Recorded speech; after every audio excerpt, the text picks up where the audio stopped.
12th of August, number of the day is 262, and it's a good one, Francis, heard off the back of sad unemployment numbers. We're talking about Shoprite. Yeah, so Shoprite opened 262 stores in the year until June. It's given an update to the market.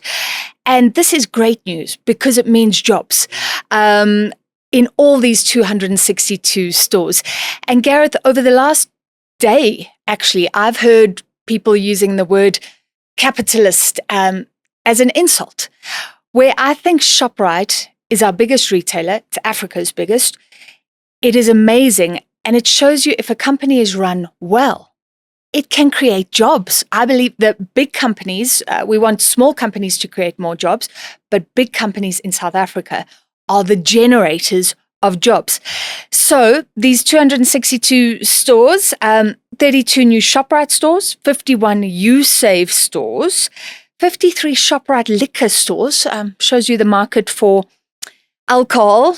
I was going to say, I'm not terribly surprised. 30 Checkers, 40 Checkers liquor shops, and 41 Petshop Science shops, because pets are big business. They are big business. Yeah. It's now a total number of outlets, by the way, 2,839. Yeah. So they really are cementing themselves as a massive, massive retailer. Can we talk retail wars, by the way? Because yes, we're sitting talking about Shoprite, but you best believe the Pick n Pays and Woolworths are also looking at this report going, what is happening, guys? Yeah, and what has happened is this has turned into a war, because remember, we grew up and people were loyal to their own customers. Now we have Shoprite. Okay, Shoprite dominates, and we can talk about 6060 as well. It dominates in delivery as well. Shoprite owns Checkers.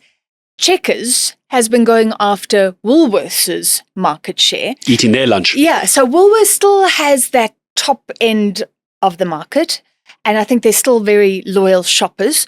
But remember, Checkers is trying to lure them. And it has succeeded to some respect. Checkers doing well. Then Pick n Pay. Pick n Pay is really in a bad situation. So let's say Shoprite is the winner. Pick n Pay, one of the laggards. It hasn't been doing well for years. It's reporting losses. It's now reported a break-even date of 2029, so it's pushed it out a bit, but it's really trying to turn things around.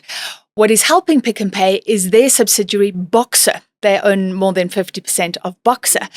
And Boxer is this low-cost store doing wonders in townships, in poorer areas. And it's always felt like Boxer doesn't even know where its market share is coming from. Is Boxer taking from your little spaza shops on the side of the road? Are people rather going to Boxer?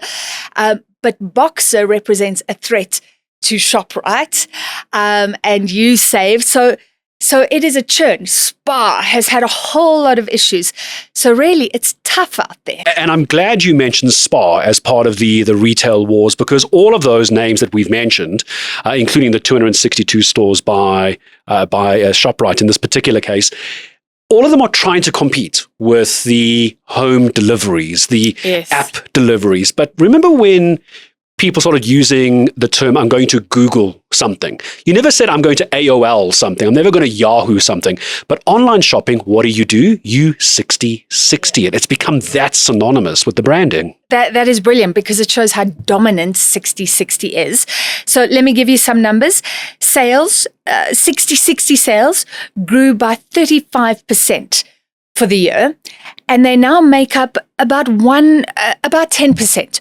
So 10% of the shopping that is done at Shoprite or Checkers is delivered to your door with 6060. It's incredible. And then let's end off with the AI wars, because 6060 has Pixie as this butler, and that's now going to help you shop. Pick n Pay has Penny.